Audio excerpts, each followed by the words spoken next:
eu peço aos presentes que não quiserem aparecer na gravação para desligarem as vossas câmaras. E antes de iniciarmos então as nossas 3 comunicações de hoje, eu vou aqui fazer uma breve apresentação do projeto Biocomp 2.0. Eu espero que já estejam a ver a minha tela.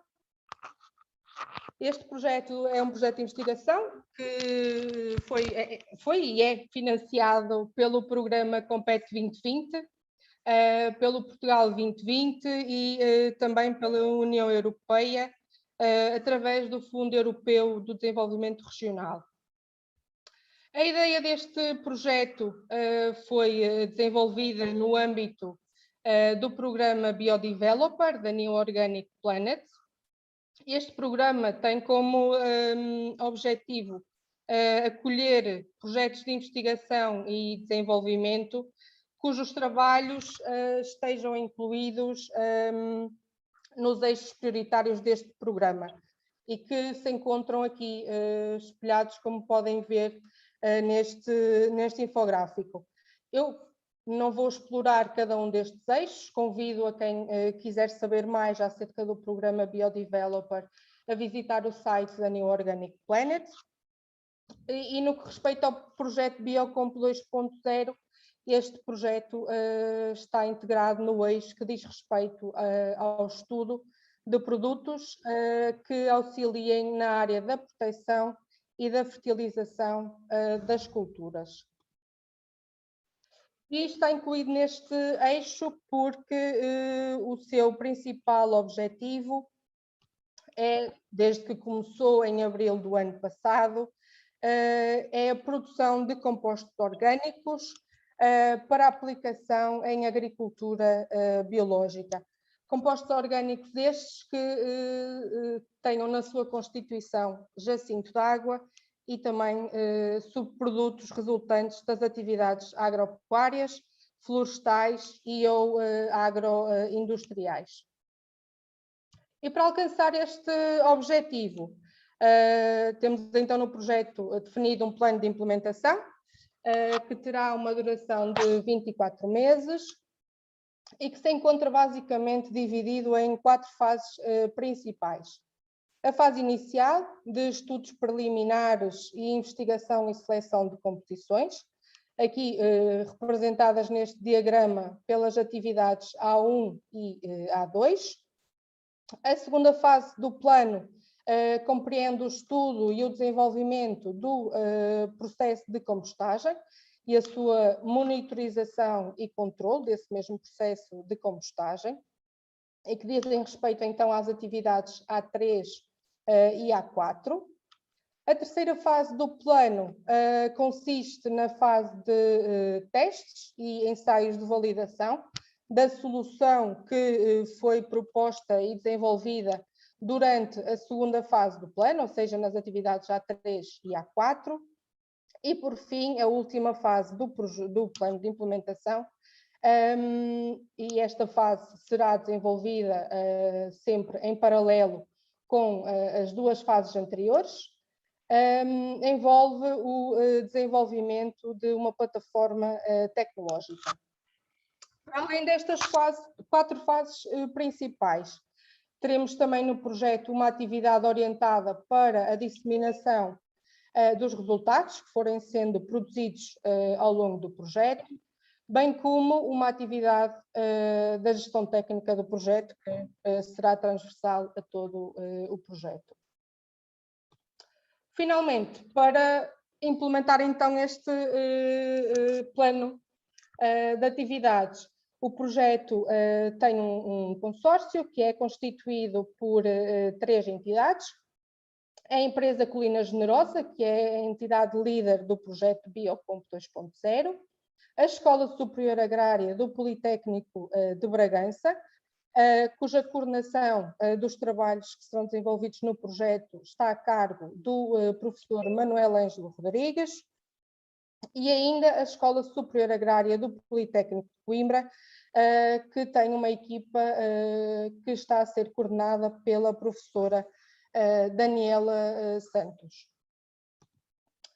Termino assim a minha apresentação. Deixo-vos o meu contacto, caso queiram obter mais informações sobre o projeto Biocomp 2.0 ou até mesmo alguma questão que tenham sobre o projeto ou até sobre o programa Biodeveloper da New Organic Planet.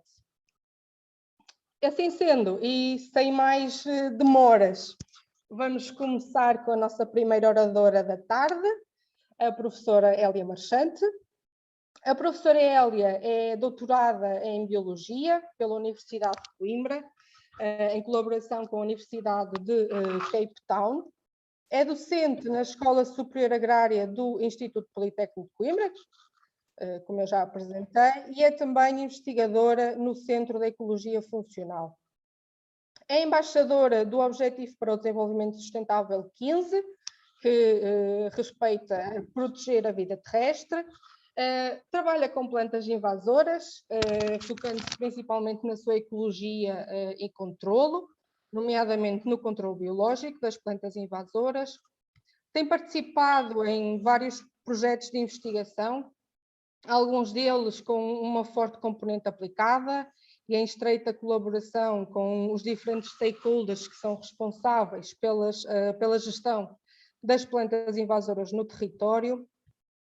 Tem várias dezenas de publicações científicas em revistas da especialidade e em vários livros. Dedica-se ainda à comunicação de ciência e ciência cidadã e colabora em projetos de gestão de plantas invasoras. É também ainda uma das coordenadoras da plataforma invasoras.pt. Obrigada, professora Hélia, uma vez mais por estar aqui conosco. A professora Hélia vem então falar-nos sobre o jacinto de água, porque é afinal tão invasora. Professora Hélia, o palco é seu.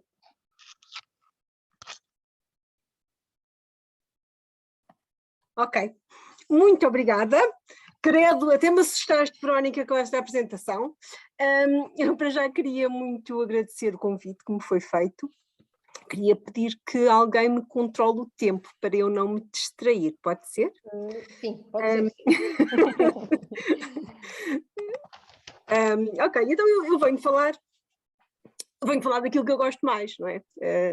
Tenho a sorte de me convidarem para falar de plantas invasoras e, na verdade, eu gosto de falar de plantas invasoras, mas detesto as plantas invasoras, ok? O jacinto de água, nesse âmbito, é muito traiçoeiro, porque é uma planta muito bonita, e, portanto, é muito fácil gostar dele e às vezes, precipitar-nos com as ações que podemos fazer por ele ser tão bonito.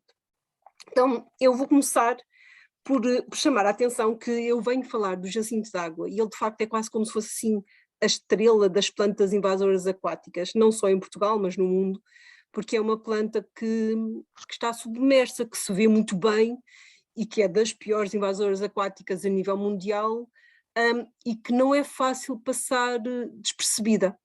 Mas ele não está sozinho, e, portanto, eu não gostava muito de não deixar de transmitir esta imagem, esta ideia, que muitas vezes nós olhamos facilmente para o jacinto de água por ele estar flutuante e estar à superfície e ter uma fase muito bonita, mas nós temos várias outras plantas e todas as que estão aqui, exceto aqui este cantinho, são plantas invasoras ou aquáticas ou que podem ter uma forma aquática, que estão aqui ao pé de nós e que causam igualmente muitos problemas, mas algumas delas são mais discretas por serem pequeninas e estarem à superfície, como a azola, ou como a pinheirinha, que tem assim passa mais despercebida, mas depois temos algumas debaixo d'água e que não as vemos, mas elas estão lá e causam problemas também muito graves. Portanto, gostava só de fazer esta chamada de atenção e agora vou-me focar só no jacinto de água, ok?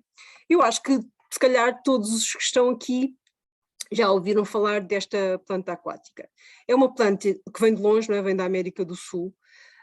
As plantas invasoras aquáticas, ao contrário das terrestres, têm uma grande facilidade de invadir áreas que têm climas diferentes, porque a água dá-lhes alguma flexibilidade, por assim dizer, em termos climáticos.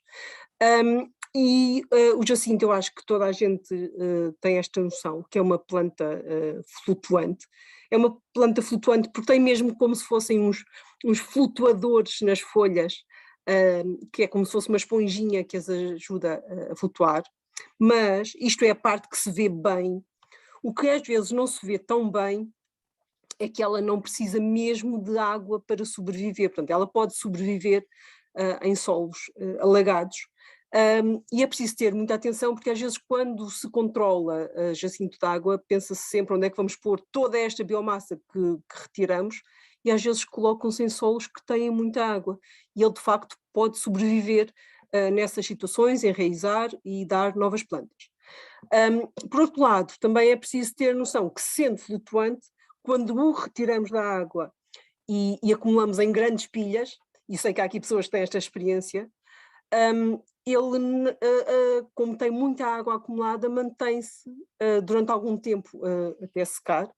E isto quer dizer que, se durante esse tempo houver uma variação do nível da água, por exemplo, como acontece em cheias, eles, mesmo estando já algum tempo fora da água, eles podem estar vivos e conseguem recuperar e voltar a reinvadir pelas pilhas que são depositadas muito junto à margem, na margem, mas muito junto ao leito. Se houver uma variação, eles conseguem voltar a viver, quase que renascer. Depois, também sendo flutuante, há uma parte que vai ao fundo, que são as sementes. E essas sementes, quando estão no fundo, nós deixamos de as ver, deixa de estar na fase flutuante, mas podem-se manter escondidas, mas viáveis, vivas, e depois podem germinar e dar novas plantas, e às vezes é por aí que ele recupera da invasão. A grande questão que torna o jacinto invasor é, de facto, a reprodução vegetativa, ou seja, mesmo tendo as sementes, eu já vou falar um bocadinho mais das sementes, a verdade é que é a parte vegetativa, ou seja, a criação de fragmentos é que lhe dão o grande potencial invasor que ele tem por todo o mundo. E estes fragmentos às vezes são fragmentos ignorados, digo aqui ignorados entre aspas, porque são, por exemplo, quando há ações de controlo, ficam uns bocadinhos na margem e não ligamos. Mas também podem ser fragmentos que são formados a quando das próprias intervenções que o partem aos bocadinhos, que vão fragmentando as plantas. Ou podem ser fragmentos que surgem arrastados pela corrente, portanto de zonas a montante, e que acabam por se ligar depois à margem, e aí, a partir daí podem fazer novas invasões. Portanto, os fragmentos de facto são assustadores, vou dizer assim, porque eles conseguem, desde que tenham um nó, eles conseguem dar novas plantas. E essas plantas, quando têm as condições ideais, podem duplicar em 5 dias. Ou seja, eu costumo dizer que se ficarmos a olhar para ele, o vemos efetivamente crescer, porque ele tem uma taxa de crescimento vegetativo muito vigorosa.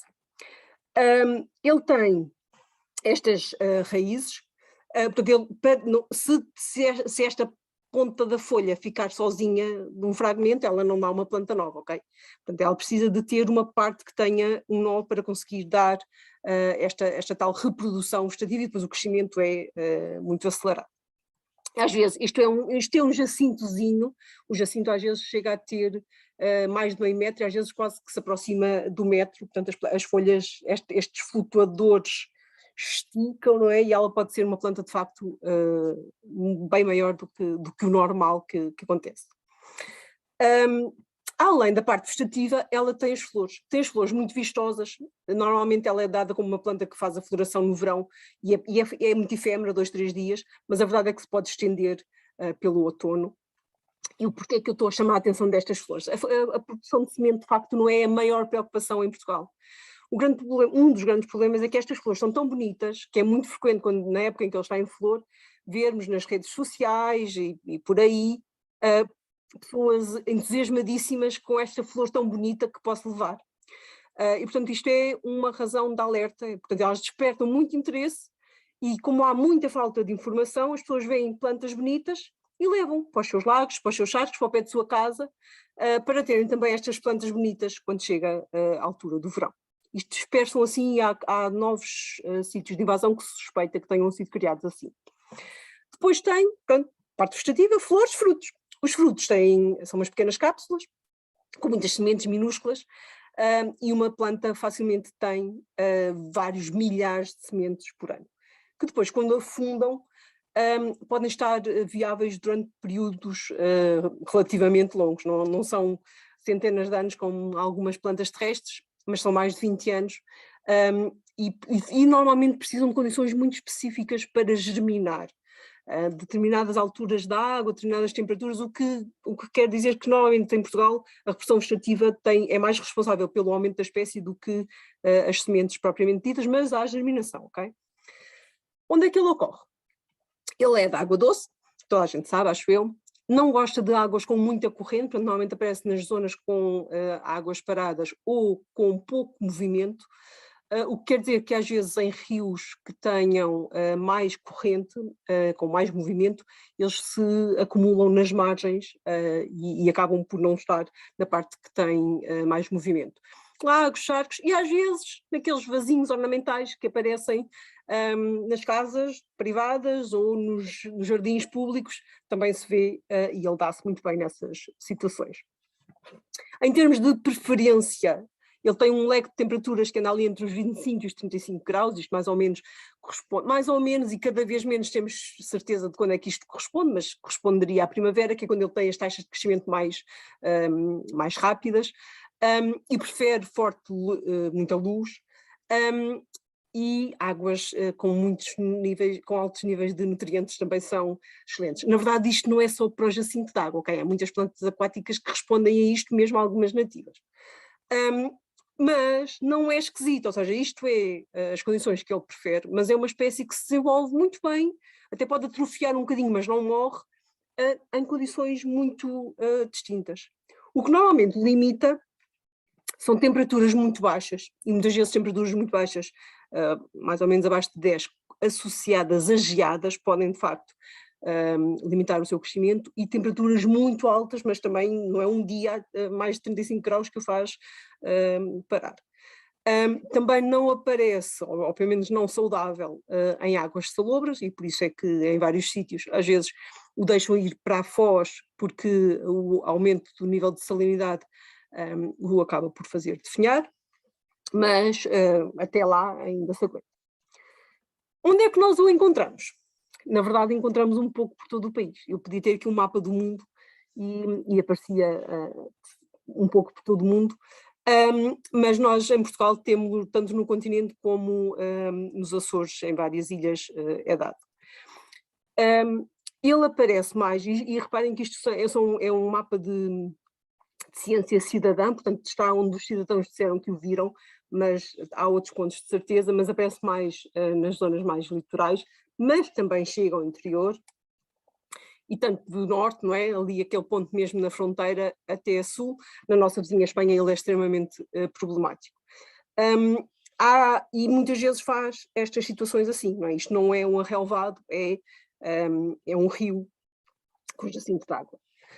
Há aqui alguns pontos onde não temos pontos, mas que eu acho que há jacinto, mas há, e aquele ponto de exclamação está ali mesmo em cima de uma zona onde não há mais jacinto, e eu acho que é pontual, por causa de um esforço muito concentrado e muito continuado para impedir que ele se estabeleça. Portanto, e ali em Badajoz ele é assustador, mas depois da fronteira até o Alqueva há um esforço de continuidade que impede que ele se estabeleça, apesar dele ir entrando.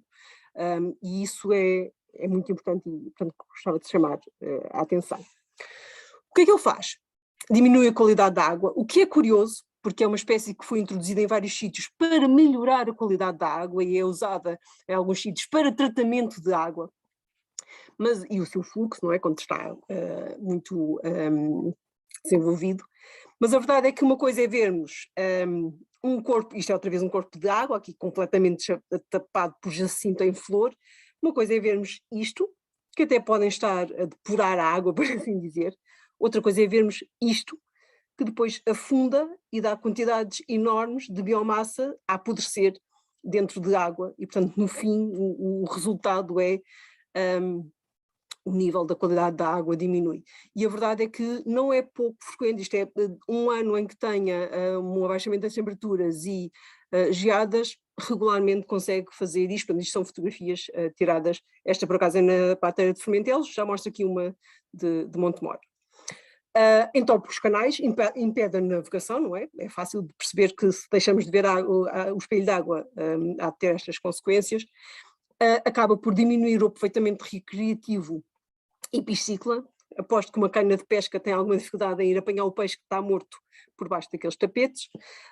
E mostro-te uma fotografia, a fotografia foi tirada do Google, mas que por acaso mostrava alguém a fazer desportos náuticos e que de facto, passado uns anos, com este tapete é muito difícil continuar a fazer a mesma coisa, e depois o pior é que o tapete fica assim. E eu acho, mas o Helder de certeza que me vai ajudar a atualizar a situação, eu acho que já não está assim, mas de facto é muito perto aqui de nós.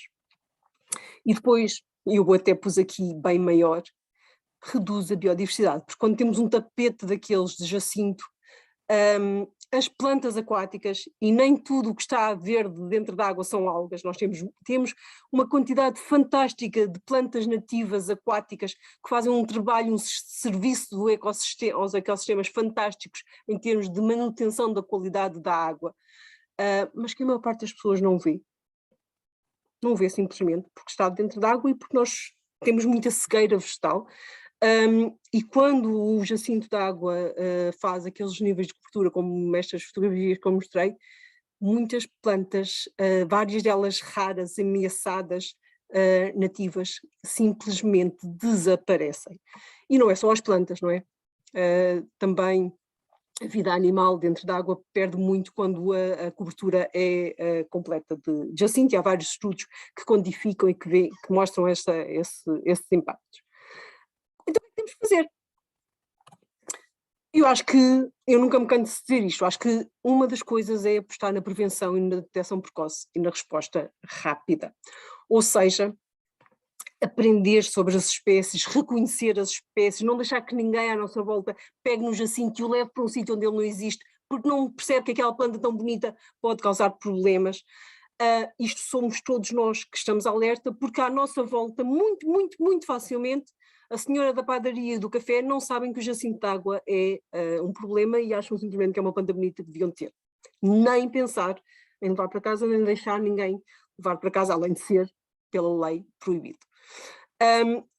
Depois, acho que estabelecer prioridades. Estas situações assim, ou seja, isto é muito perto das fotografias de há bocadinho, mas estas situações de pequenos núcleos de jacinto, se ele tem capacidade em 5 dias se duplicar, isto rapidamente, se não se fizer nada, duplica e tapa tudo. E, portanto, eu acho que em termos do jacinto, uma das prioridades é, depois de grandes esforços ou de eventos naturais que o ajudam o jacinto a reduzir a sua densidade, é muito importante mesmo dar foco, ter capacidade, criar capacidade, às vezes não é ter mesmo, é criá-la, para intervir nestas pequenas manchinhas que podem rapidamente crescer e transformar-se num leito completamente tapado. Portanto, em termos de prioridades, nunca deixar que as pequenas manchas possam aumentar para se tornarem maiores e depois ser muito complicado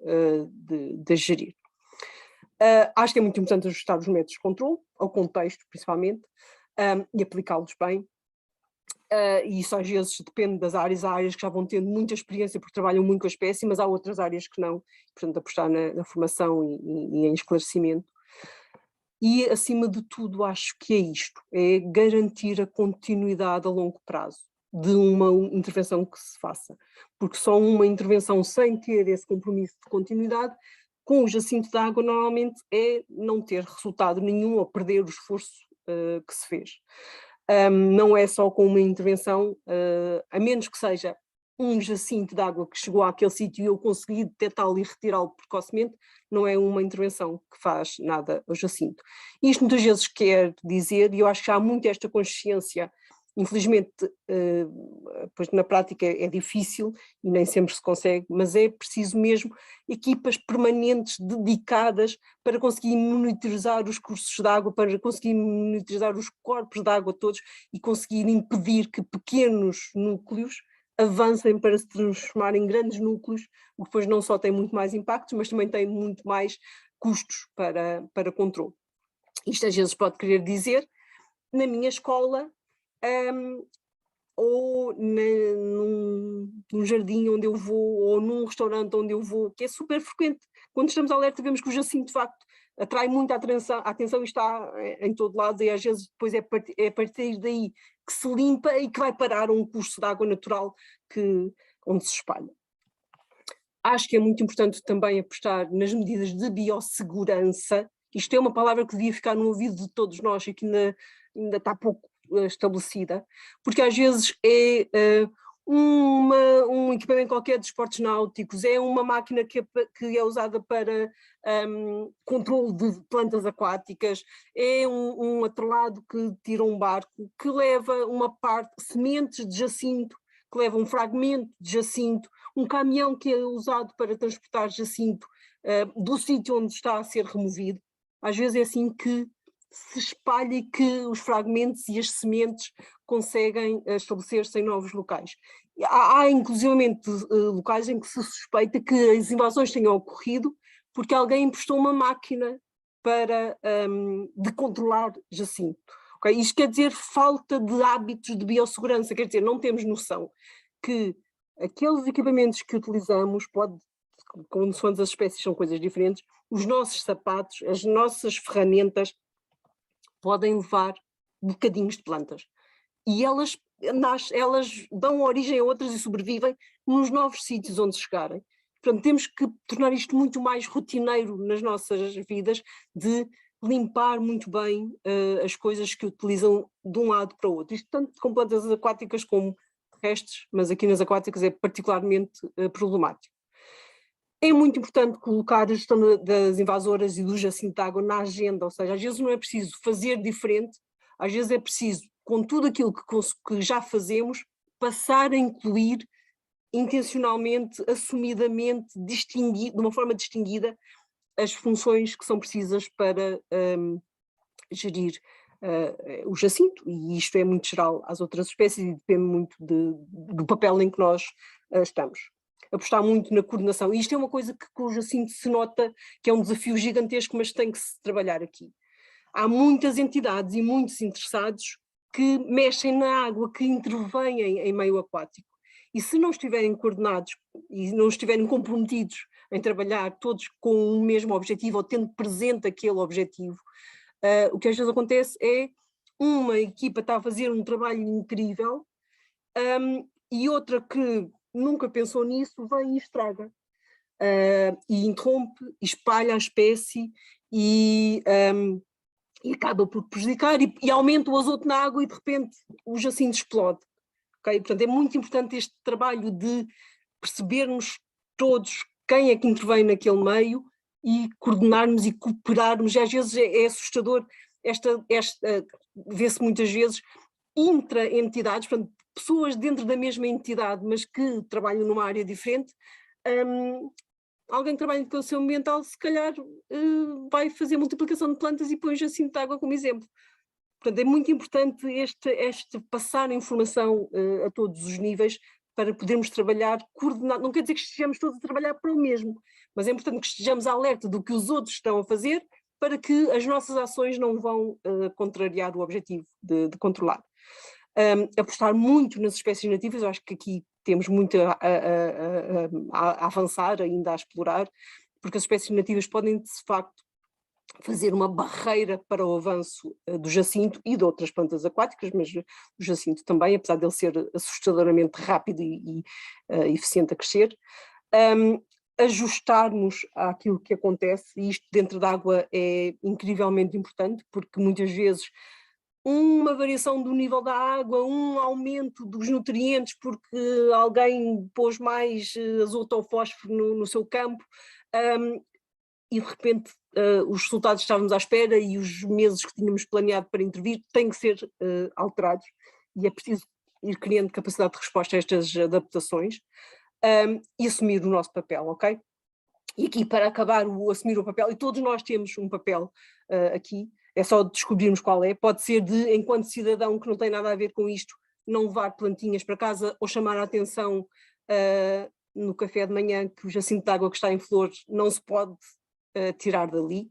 Eu, no meu papel, acho que, como trabalho muito com controle biológico, mas ainda não com jacinto, mas eu acho que este é um dos agentes de controle biológico para o jacinto de água. Eu acho que nós temos mesmo que ir por aqui em Portugal, apesar de, tanto quanto eu sei, os estudos que já foram feitos foram interrompidos, mas têm que ser retomados, porque eu acho que isto hoje, este é só um dos grulhos que é usado para o controlar, mas há vários outros agentes e podem fazer uma diferença incrível na gestão desta espécie, mas é preciso começar, porque depois também são precisos vários anos para até chegar a um resultado, ok?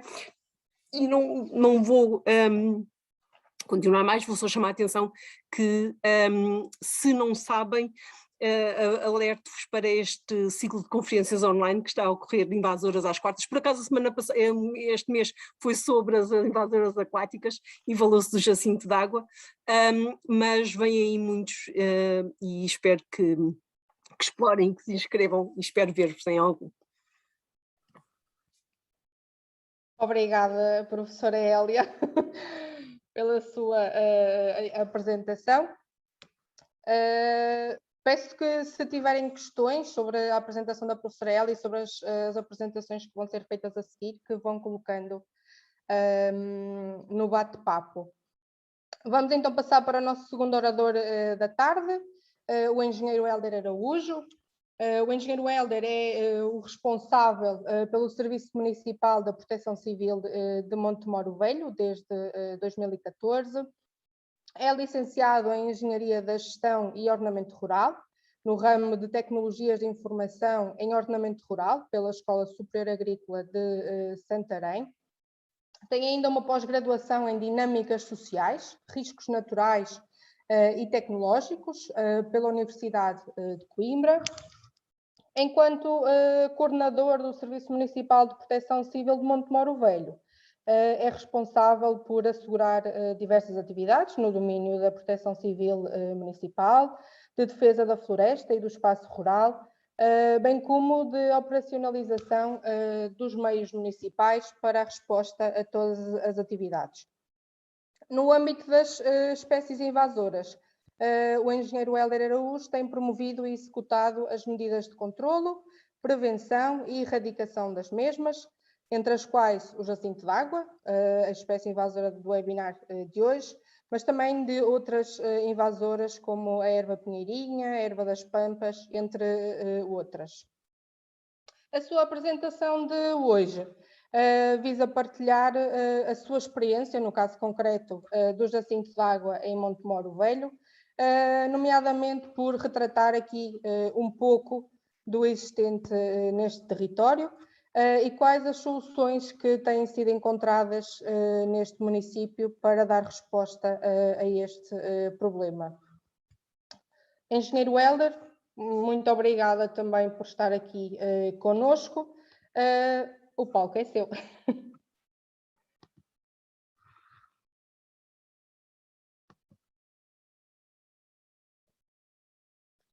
Engenheiro Hélder, pode ativar o seu som. Ok.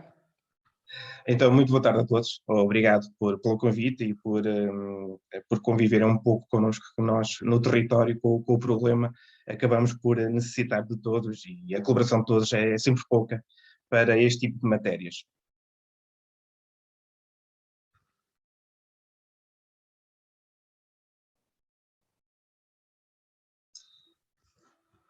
Então, esta espécie apareceu-nos no território em 2015, foi quando foi detectado as primeiras plantas e a partir daí ficamos com este panorama de intervenção.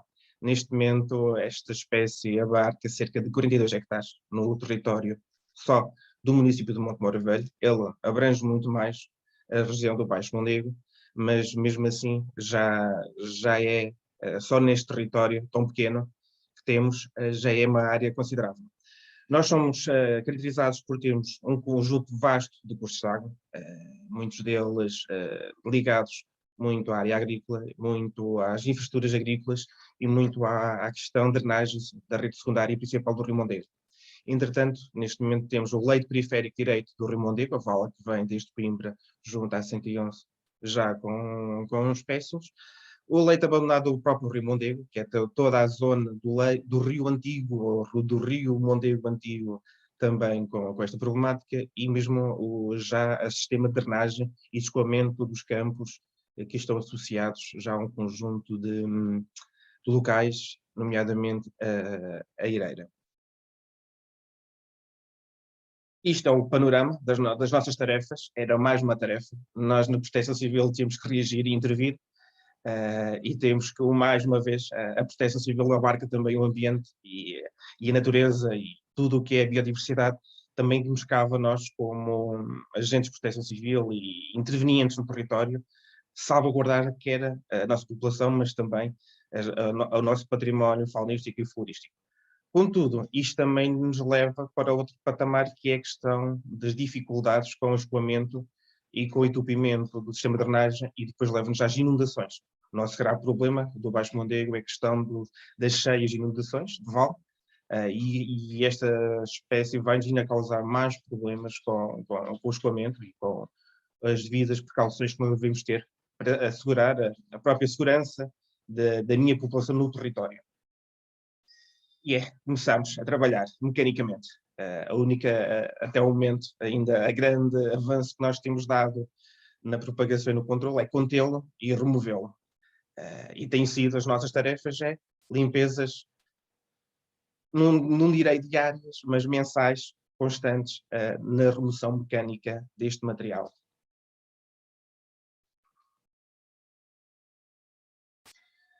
Costumo brincar que nós, em Montemor, temos uma maternidade de exóticas. Tudo o que é exóticas nós temos. Algumas mais ou menos, mas cá vem para a certeza absoluta. Entretanto, para complementar, tenho duas áreas, uma reserva natural e uma ZPE, nomeadamente o Polo-Taio e o Polo-Arzela, que palpita-me não entrar esta espécie dentro destas duas reservas. Se me entra, é que ainda tenho outro risco agravado, porque neste momento também o município, pelas competências transferidas, também já temos a gestão e a cogestão destas áreas, e também de todo é muito complexo e muito complicado será esta espécie entrar nestas duas áreas naturais, nomeadamente o Polo-Taio que alberga só em aves. Estamos a falar de 215 espécies só de aves que habitam este local.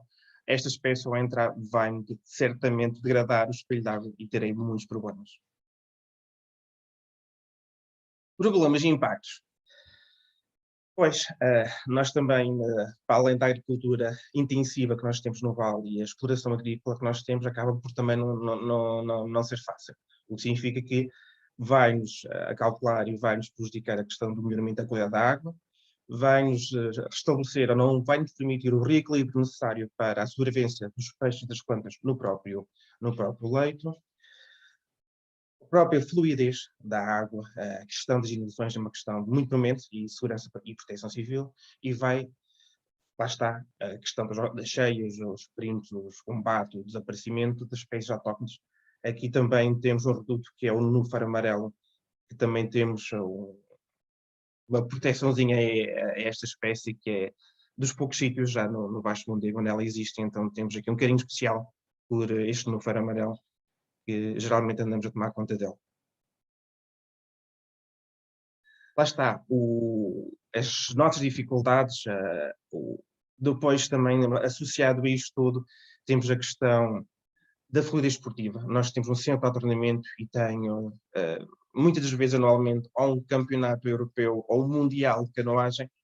Posso imaginar que tenho embarcações de todo o mundo também em Montemor Velho, como a professora Ayala dizia, a desinfecção, qualquer dia tem que arranjar um desinfetante para desinfetar cada barco que me entre dentro desta minha ilha aqui no Mondego, porque se pensarmos desde embarcações de todo o mundo, eu tenho embarcações de todo o mundo no Campeonato Europeu ou no Mundial de canoagem ou de remo, será extremamente complexo a nível de controle do bioquímico e biológico de algumas espécies que possam vir arrastadas.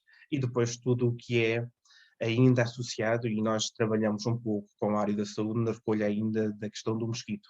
Ainda há poucas décadas, no Baixo Mondego, ainda havia a questão do mosquito e das doenças associadas às doenças com o mosquito na água, e pela falta de qualidade da água. E depois o nosso Hélio, para todos os outros, para além de tudo, ainda temos o melhor arroz carolino e a melhor lampreia da região. É complexo a questão do recursos piscícolas, nomeadamente com as espécies autóctones que acabam por sofrer bastante associado a esta estrutura. Nós, neste momento, para além disto, estamos a ter bastantes espécies de peixes exóticos também já a percorrer estas águas. Não faltava só na área superfície, mas também já dentro da água já temos bastantes espécies exóticas e musgos que também já nos estão a alterar tudo o que é o ambiente ou toda a que é a biodiversidade deste espelho d'água.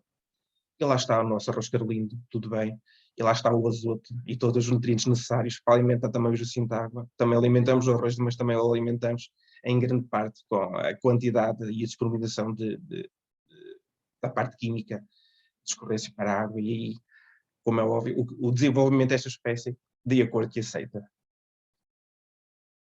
O que fazer? Mãos à obra. Então, depois de associarmos a vários players e de juntar aqui uma massa de gente para tentar começar a trocar o problema e a começar a ser uma estratégia não só local, já deixou de ser há muito tempo local, de ser pela região, e depois temos um conjunto de intervenções que quer localmente ou quer na região estamos a adotar, por forma que nós tenhamos um combate e um controle à espécie.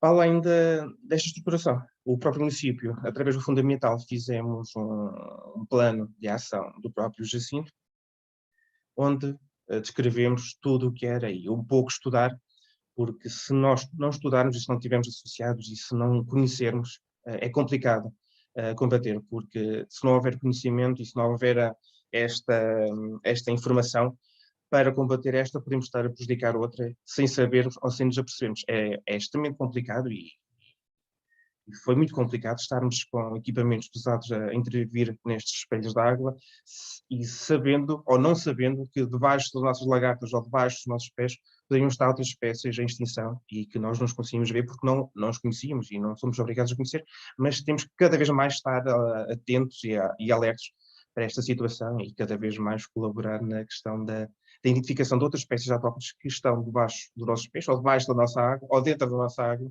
e que nós de todos conhecemos. E lá está. O objetivo sempre era reduzir a incidência e neste momento o único método que melhor tem estado a combater a espécie tem sido o controle mecânico.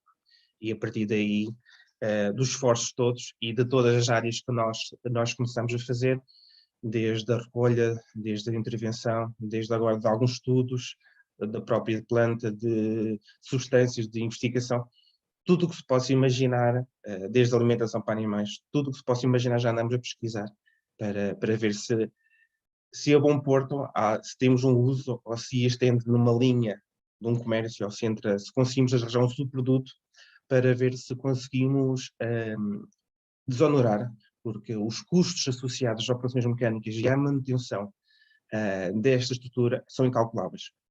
Eu, permanentemente este ano, estou a constituir uma equipa de pessoas a trabalhar anualmente, especificamente, só para a limpeza das linhas de água e controle. Neste momento, o município de Montemor tem um concurso a decorrer para termos pessoas afetas só à manutenção e controle desta espécie, o que significa só investimento já em recursos humanos, para além de parte toda de equipamentos e manutenção de equipamentos e consumíveis. Neste momento estamos a apostar numa equipa específica anualmente para fazer o controle, porque sem pessoas e sem e sem agentes dentro da água, e sem meios, sem recursos humanos, é de todo impensável continuarmos com o pouco que temos, ou ir fazendo operações práticas. Como a professora ela dizia, isto é constante, cíclico e permanente. Nós não podemos abandonar.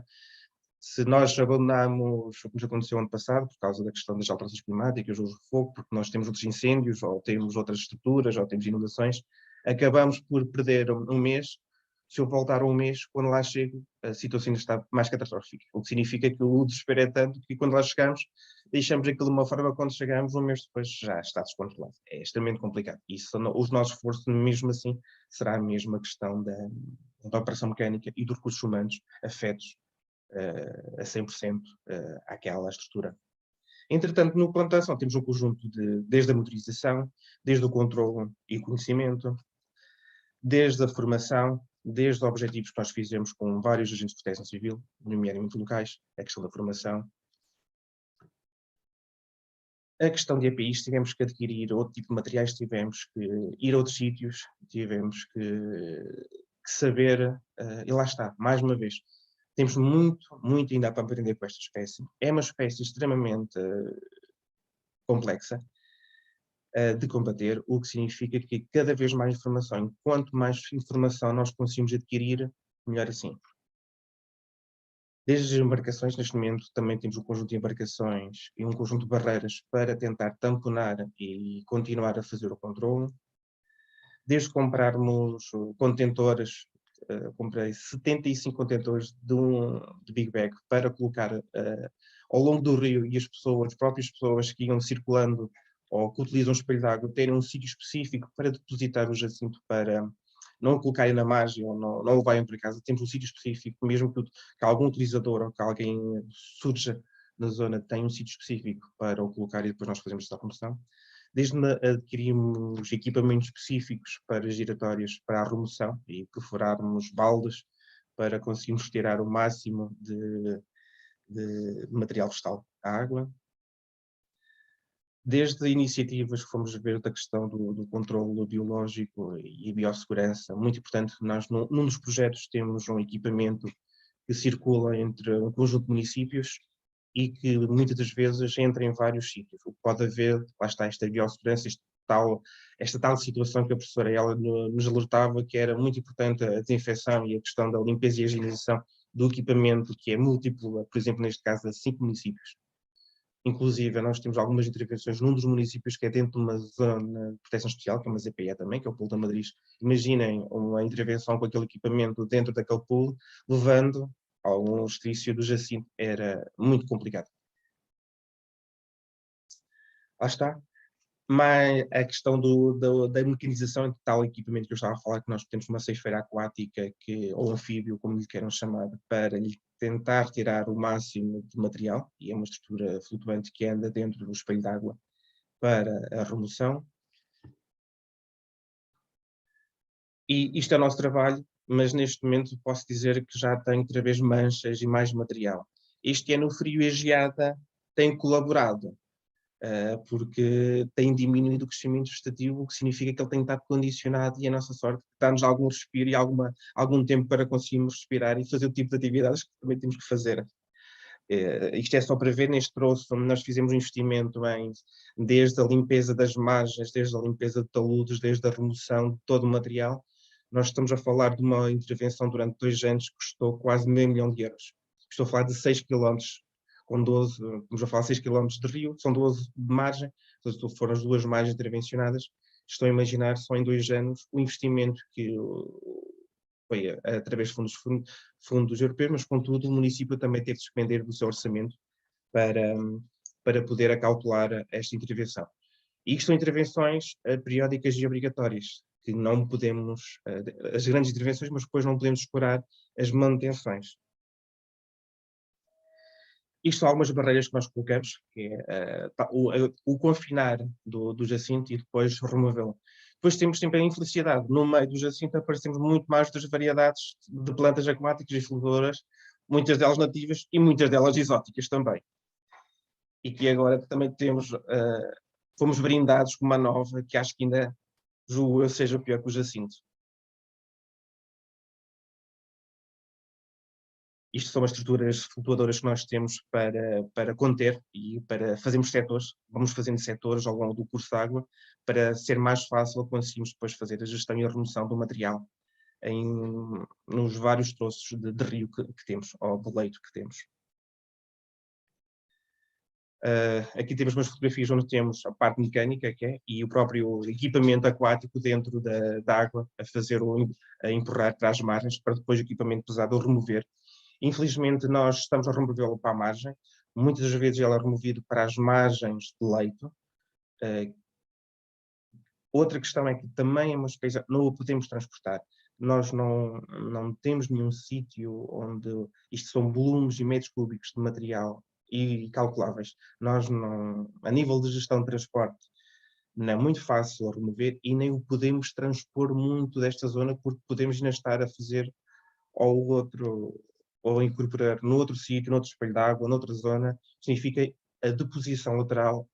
Neste momento é a única coisa que estamos a fazer e ele vai-se decompondo porque temos que deixá-lo em pilhas e ele tem-se estado a decompor e com as condições climáticas que têm estado a funcionar, e vamos retirando e vamos colocando e vamos deixando em pilha e ele vai basicamente apodrecendo em pilha.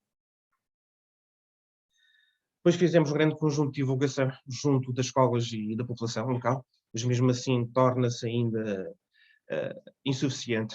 Só para terem tristeza, a semana passada foi a uma feira, que é ao lado do Espelho d'Água, que de 15 em 15 dias é uma feira, e uma senhora que estava a vender plantas e couves, tinha um baldezinho com jacintos à venda.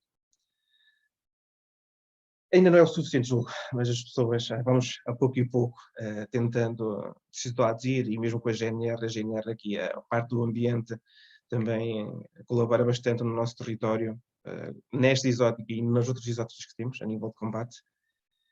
Mas as GNRs têm colaborado mais com a questão da bisflavultina e com o controle, mas neste caso também um pouco sensibilizar os hortos e as pessoas que fazem este tipo de comércio caseiro, que vão às feiras ou que estão ainda muito junto aos lugares rurais, a não utilização e a venda e a comercialização desta flor magnífica ao Deus dará. Aqui alguns elementos e colegas da professora, das nossas ações, no início das nossas ações de formação. Aqui debaixo, curiosamente, estavam aqueles nenúfares amarelos lindos que a professora mostrou, que tem sido duro mantê-los intactos, e isto só para imaginar a braço e a máquina que temos tentado salvaguardar aquele cantinho onde ainda temos o nenúfar amarelo. E agora, que futuro? E temos que continuar a trabalhar. Houve uma altura que numa viagem ao Alqueva eu brincava com a introdução de 2 manatins, mas temos que ir por aí, temos que, talvez uma das situações é ir por aí, porque senão, ou a compostagem ou a luta biológica, porque senão será muito complicado e gastaremos fundos que não vamos ter e que não temos, e que a curto prazo, se não intervirmos, se não arranjarmos outro tipo de soluções e outro tipo de segurança para nós conseguirmos intervir, será de todo inglório conseguirmos este ritmo, porque despendemos custos financeiros que não vamos ter e recursos humanos que temos muito pouco. E infelizmente ela nesta fase está-nos a ganhar a luta. Neste momento estamos a perder uma guerra que, na minha condição, não a posso perder, porque eu tenho que ganhar todas as guerras. A minha estrutura é salvaguardar toda a gente e que tudo esteja no melhor equilíbrio possível. Um pouquinho da minha experiência, não sou muito perito, basicamente é o que eu todos os dias tenho que exercer e que tenho que salvaguardar, e que cá estarei para apoiar toda a gente que necessitar, e costumo dizer, somos um município aberto, toda a gente quer ajudar, toda a gente quer contribuir, estaremos cá, e toda a ajuda que me puderem facultar, ou todo o conhecimento, o vosso conhecimento que me puderem associar, cá estarei para colaborar da melhor forma nesta luta. Obrigado. Obrigada, engenheiro Helder, por partilhar aqui connosco o que se está a passar no município de Montemoro Velho, esta invasão que parece realmente uma luta em glória, como o engenheiro Helder referiu. Vamos então agora, obrigada, vamos então passar para a nossa terceira e última comunicação da tarde. Vamos ter o professor João Paulo Castro, que é licenciado em Engenharia Florestal e doutorado em Ciências Florestais pela Universidade de Trás-os-Montes e Alto Douro. Atualmente, o professor João Paulo Castro é docente na Escola Superior Agrária do Politécnico de Bragança e é também investigador integrado no Centro de Investigação de Montanha. Ele também tem participado em vários projetos de investigação em diferentes áreas, nomeadamente nas áreas de geoprocessamento, drones, imagens de satélite e tecnologia GNSS, GPS, relacionadas com a agricultura, a floresta e o ambiente. Professor João Paulo Castro, obrigada por estar aqui conosco e vem então hoje falar-nos sobre séries temporais de dados de detecção remota para a monitorização da infestação de jacinto de água em ecossistemas aquáticos do Baixo Mondego. Professor João Paulo Castro, por favor, a palavra é sua.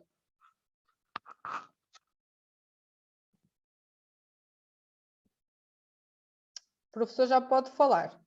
Obrigada. Okay. Pronto, não sei se já está compartilhada a minha tela.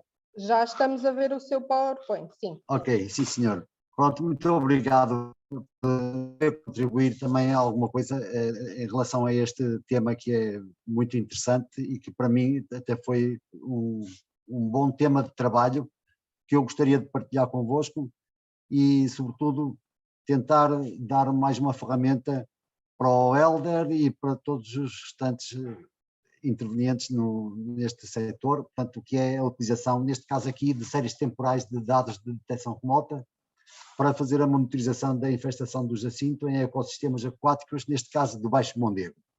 Portanto, nós quando ingressámos neste projeto, que foi, na altura foi o Manuel Ângelo Rodrigues e a Ana Geraldes que falaram comigo, nós, claro, ingressámos com todo o entusiasmo e foi a primeira parte que foi a que me coube a mim, de fazer a monitorização deste fenómeno que está a acontecer aqui, essencialmente em Montemoro o Velho. E nós então o que fizemos foi definimos uma área de estudo em que consideramos de facto esta zona que temos vindo a falar, de Montemoro Velho, que é a bacia do Rio Mondego, a jusante de Coimbra, onde há efetivamente uma grande acumulação deste jacinto de água. Vimos depois também pela apresentação da colega da Hélia, que não é só aqui, é em outros lados, mas nós fomos verificar apenas esta zona aqui. E o que é que nós fizemos? Fomos com um drone e fomos fotografar um bocadinho daquilo que existia aqui nesta região. E com esse drone, que está aqui o VANT, que é veículo aéreo não tripulado, que equipamos com um sensor multiespectral. E porquê é que nós utilizamos este sensor? Porque, de facto, ele capta bandas do espectro eletromagnético que são semelhantes àquelas que também são recolhidas por sensores que estão montados em satélites, que é, por exemplo, este é o mais moderno neste momento que nós temos trabalhado mais, que é o Sentinel-2, o qual é disponível gratuitamente para o utilizador, porque ele custa dinheiro, mas é o Estado português e todos os Estados-membros da União Europeia que estão a patrocinar e que fazem com que nós possamos utilizar sem custos para o utilizador. No fundo, aquilo que nós fizemos foi recolher 3 zonas, que estão aqui esquematizadas, algumas delas foram fotografadas também, quer pelo professor, quer pelo Helder e também acho que pela Hélia, e fomos verificar de facto o que é que acontecia ali e tirámos então as imagens e definimos então 3 zonas, uma zona 1, que é a zona central, que é a maior, e depois fizemos o procedimento que foi delimitar única e exclusivamente os canais. Portanto, eu vou-vos depois no final demonstrar que é possível fazer até através de SIG este levantamento, mas pressupõe que os técnicos municipais façam um trabalho prévio que é desenhar toda a área que interessa, que é a área do curso de água. Que, de facto, aquilo que vamos medir são a interação da radiação, da reflexão dos objetos que são captados por sensores, e alguns dessas bandas são muito evidentes em relação àquilo que é a atividade fotossintética, e vai criar ali uma situação de separar mesmo o que é infestação do que não é infestação, que é aquilo que de facto nos interessa.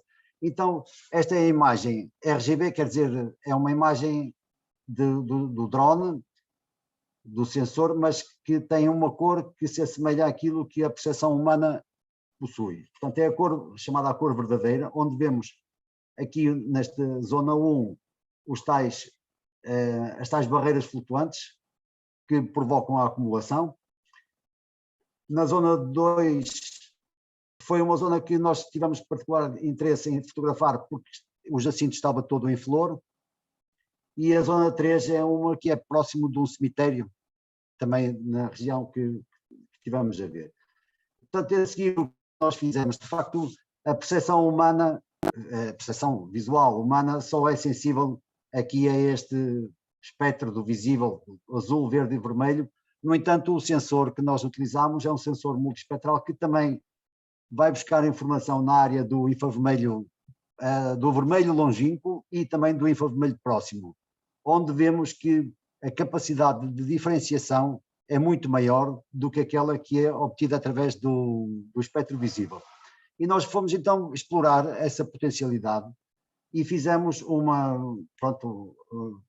verificámos ainda quais os valores da refletância, e com base nesses valores da refletância obtivemos um índice de vegetação que é vulgarmente conhecido por índice de vegetação por diferença normalizada, e que tem uma razão entre o infravermelho e o vermelho, que o vermelho é muito absorvido pelas plantas quando estão em grande vigor fotossintético, enquanto o infravermelho é o oposto, é muito refletido, e portanto uma razão entre essas duas bandas faz com que melhore a percepção visual, e não só visual, mas também quantitativa, porque esse índice de vegetação é um valor que acaba por ser um valor numérico que pode ser quantificado.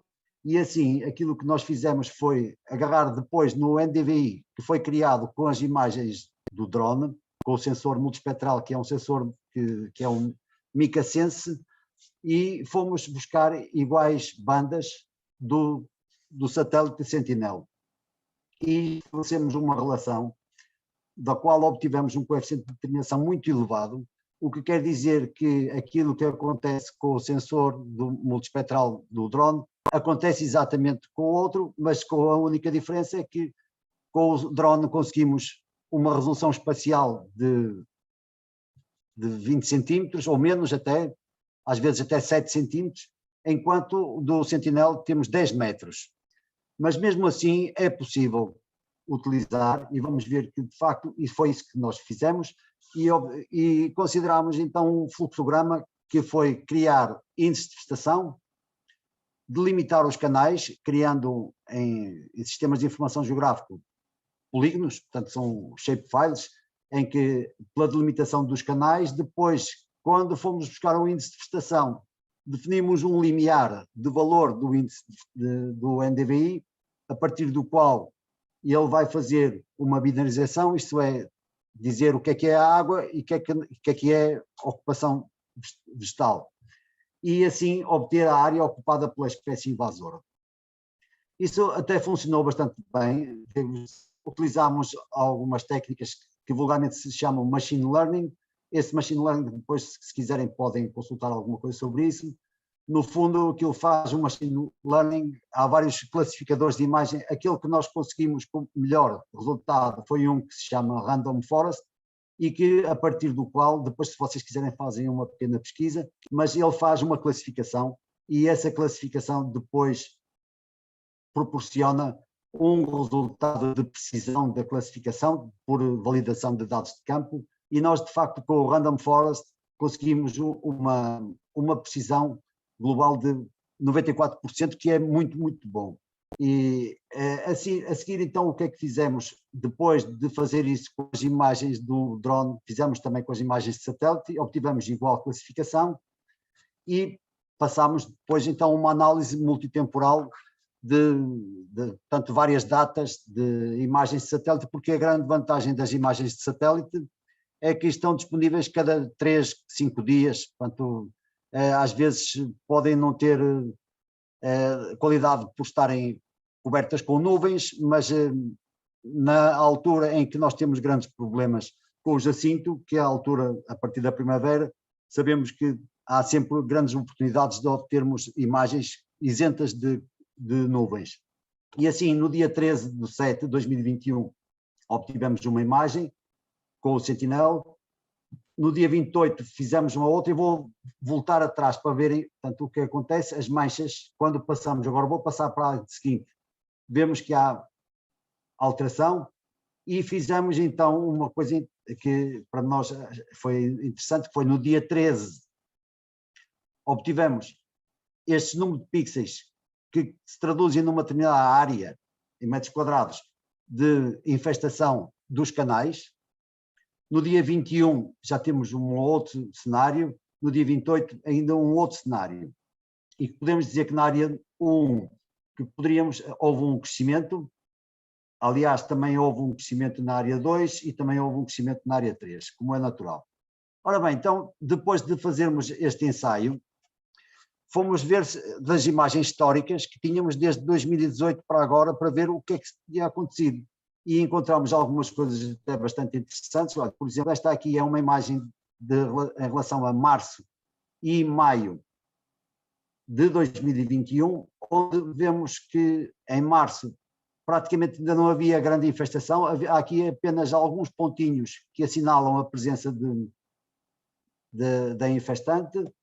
Já em maio vemos uma grande acumulação aqui embaixo, que depois em junho muito maior, em julho ainda maior.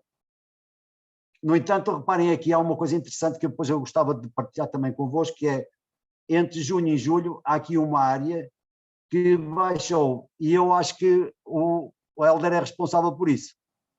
Pronto, parece-me a mim, porque de facto aquilo que nós vamos ver é que, desde que eles começaram a intervir, há quebras. Portanto, aqui é a zona de agosto, em que há novamente acumulação. Esta é uma imagem que é de agosto também, mas de toda a área.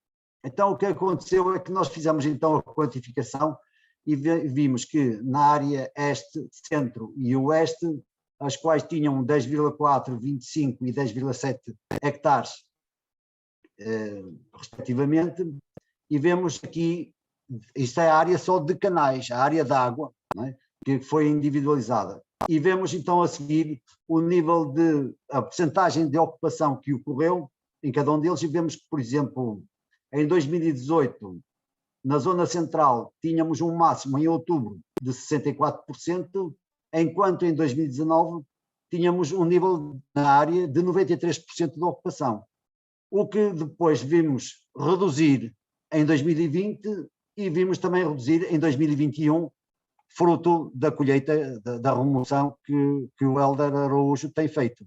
E, portanto, parece-me que está a funcionar. E isso pronto, está aqui mais ou menos no total das 3 áreas, a percentagem de ocupação que aconteceu. Nós vemos aqui neste gráfico, é mais ou menos a mesma coisa, mas fiz um gráfico para verem só a magnitude da ocupação.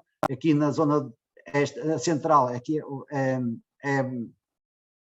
pronto, vemos aqui esta, de facto, aconteceu, neste caso aqui em 2019 foi o pico da ocupação, em 2020 tem vindo, estabilizou, em 2021 não chegou ao nível de 2020.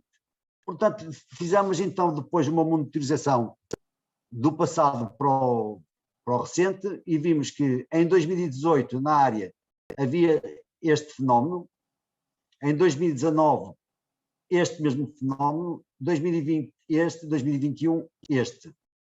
E que depois verificámos ainda, eu sei que não é possível ver agora, né, mas verificámos que em maio de todos os anos, em junho, neste caso aqui, não conseguimos obter imagens de satélite isentas de nuvens, portanto não funcionou, tampouco conseguimos no mês de junho do ano de 2018 e no mês de setembro.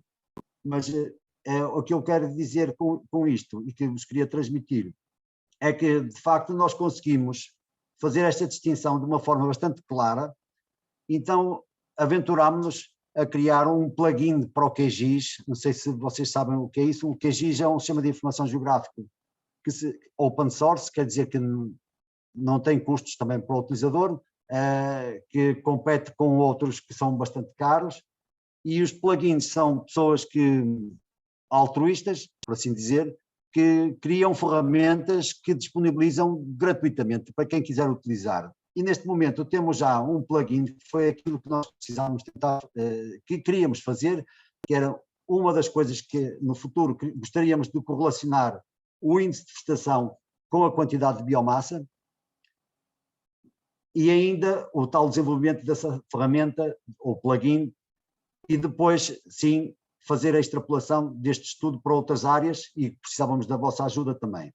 E para isso temos que fazer o primeiro trabalho, que é delimitar vetorialmente todos os canais, está bem? Este é um aspecto que nós temos aqui do plugin que já está desenvolvido, em que o operador apenas tem que introduzir a área de estudo.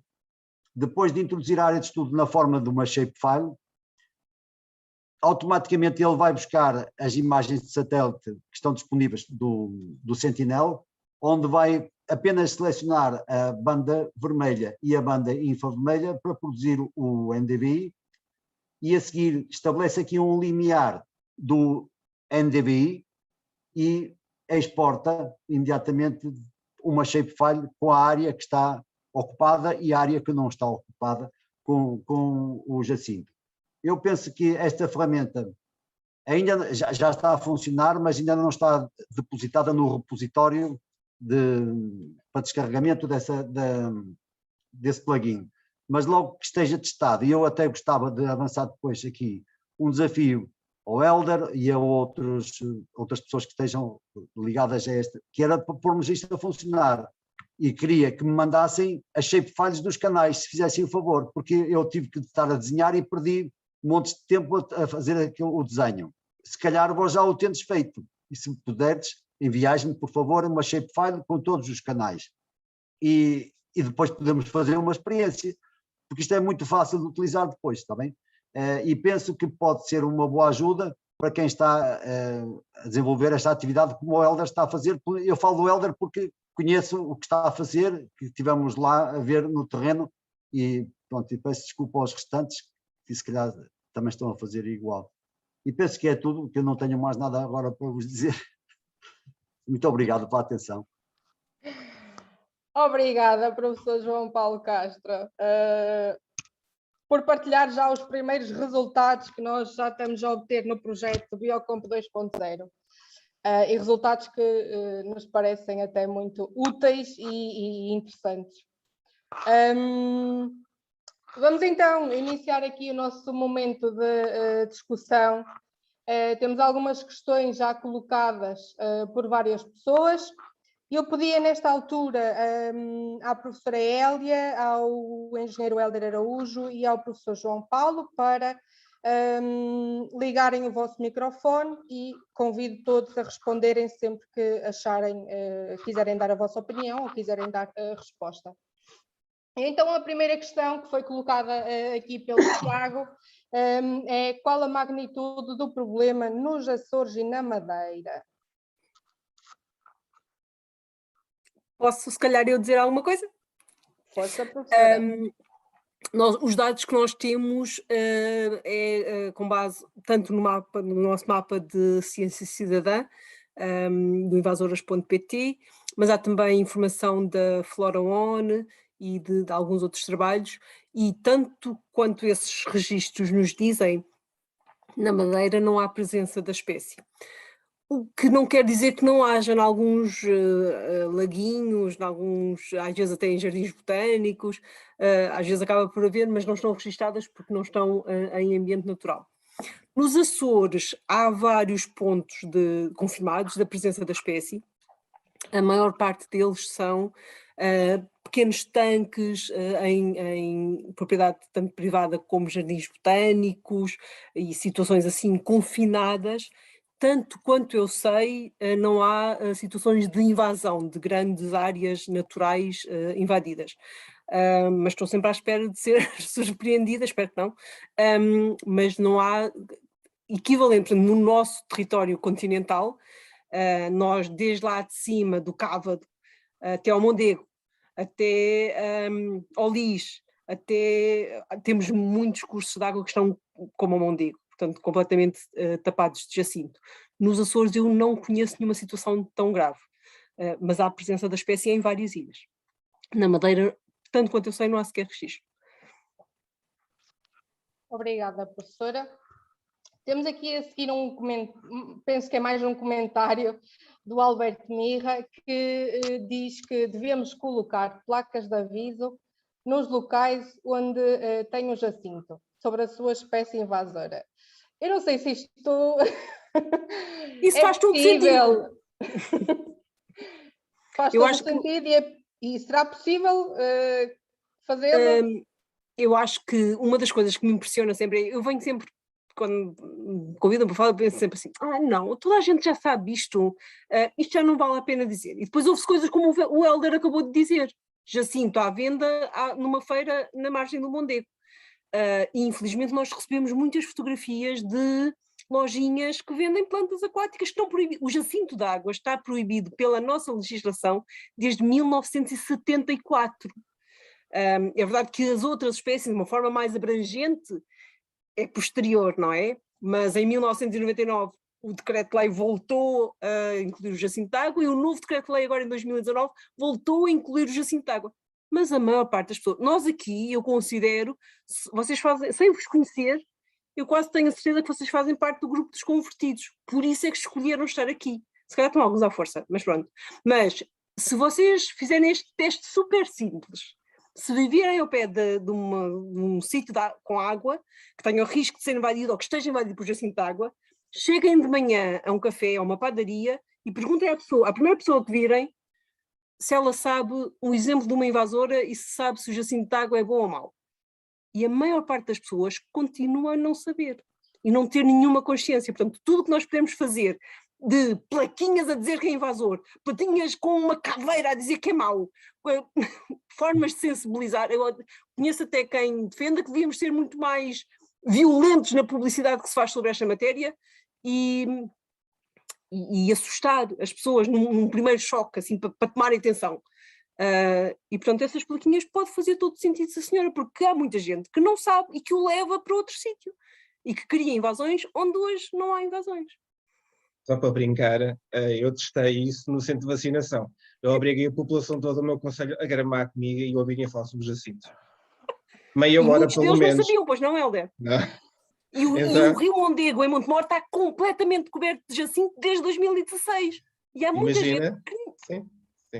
Foi por acaso curioso que a maior parte, eu tinha os televisores ligados e nas salas de espera e tinha a sensação que a maior parte das pessoas, quando os comentários e os vídeos que nós colocamos e as apresentações das obras, das intervenções, nós fizemos um sketch com várias áreas esportivas, nomeadamente a pesca, a canoagem, a equitação, pronto, vários desportos, ciclismo para o desporto de natureza, e nós mencionámos o jacinto de água e a maior parte das pessoas não o conheciam.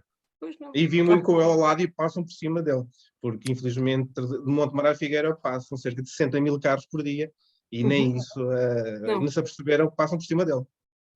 Porque há a nível global, isto não é um problema de Portugal, ok? Há de uma forma geral na população uma cegueira vegetal absolutamente assustadora. A maior parte das pessoas nem sequer tem percepção que vê verde toda a volta. Quanto mais dar nome ao verde, quanto mais pensar que algum do verde vem da América do Sul e está-nos a causar problemas. Portanto, se nem conseguem distinguir numa paisagem que estão lá plantas diferentes, quanto mais distinguir que algumas das plantas que lá estão são más e estão a causar problemas. As plantas fazem fotossíntese e dão-nos o ar para a gente respirar. Portanto, há mesmo uma falta de informação muito grande e em relação às plantas é assustadora.